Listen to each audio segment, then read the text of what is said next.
વાત કરીએ જ્યાં વાવણીના ટાણે જ બનાસકાંઠામાં ખાતરની અછત સર્જાતા ખેડૂતો મુશ્કેલીમાં મુકાયા અને લાખણીમાં આવેલા તાલુકા ખરીદ વેચાણ સંઘને સરકારે બ્લેક લિસ્ટ કર્યું છે। લાખણી સંઘના ચેરમેન અને મેનેજર દ્વારા 60 લાખથી વધુની રકમની 3 વર્ષથી ચૂકવણી ન કરી હોવાથી બ્લેક લિસ્ટ કરવામાં આવ્યું છે અને જેથી સંઘમાં ખાતર આવવું બંધ થઈ ગયું છે અને તેના કારણે ખેડૂતોને વલખા મારવાનો વારો આવ્યો। બીજી તરફ સરકારી લાયસન્સ ધરાવતા વિક્રેતાઓ પાસે પણ પૂરતા પ્રમાણની અંદર ખાતરનો સ્ટોક નથી અને જેને કારણે લાઇનમાં ઊભા રહ્યા બાદ પણ ખેડૂતોને ખાતર નથી મળી રહ્યું, જેથી પૂરતા પ્રમાણમાં ખાતરનો જથ્થો તાત્કાલિક પૂરો પાડવા ખેડૂતો માંગ કરી રહ્યા છે। આ ખાતર નહીં આવ્યું હોય સંઘમાં પણ સંઘનો પૈસા ઉપર ભરવાના બાકી છે, સામે સંઘે ઉઘરાણી કરવાની બાકી, એવું પણ મને વાતોથી જાણવા મળ્યું છે। સાચું ખોટું એ જાણે, પણ આવું જાણવા મળ્યું છે કે એમને મંડળીઓ પાસેથી લેવાના છે, ત્યાંથી આપવાના છે, એટલે વચ્ચે પીસાવાનું ખેડૂતોને છે। સંઘમાં શું કર્યું, સંઘના ચેરમેને કે કમિટીએ શું કર્યું એ ઠીક છે, પણ એના માટે કરીને પીસાવાનું એ ખેડૂતોએ છે, ખેડૂતોને મળતું નથી અત્યારે ખાતર, અને એ જ મોટો વિકટ પ્રશ્ન છે કે ખેડૂતોને ખાતર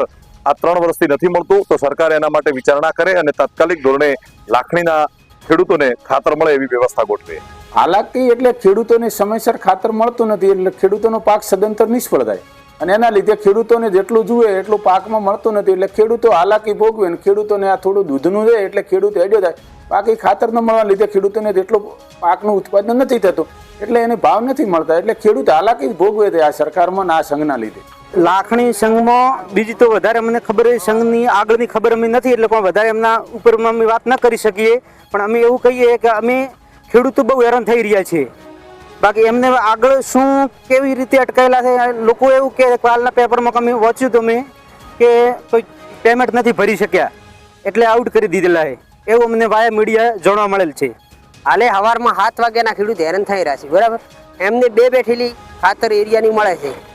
અને છતાં મળતા પાછી શોર્ટ રહે છે, ખેડૂત અડધા પાછા થાય અડધા લઈને જાય એટલે કોઈ પૂરતો ખાતર મળતો નથી। સંઘમાં તો આ છેલ્લા 3.5 મહિનાથી નથી સાહેબ, અને 10 થેલીની જરૂર પડે તો એમને 5 થેલી કે 3 થેલી મળે તો અડધો પાક થાય ને અડધો ના થાય। અત્યારે વરસાદને લીધે ખેતી તો બગાડ છે જ, પણ થોડા ઘણો ઘાસચારો બચ્યો છે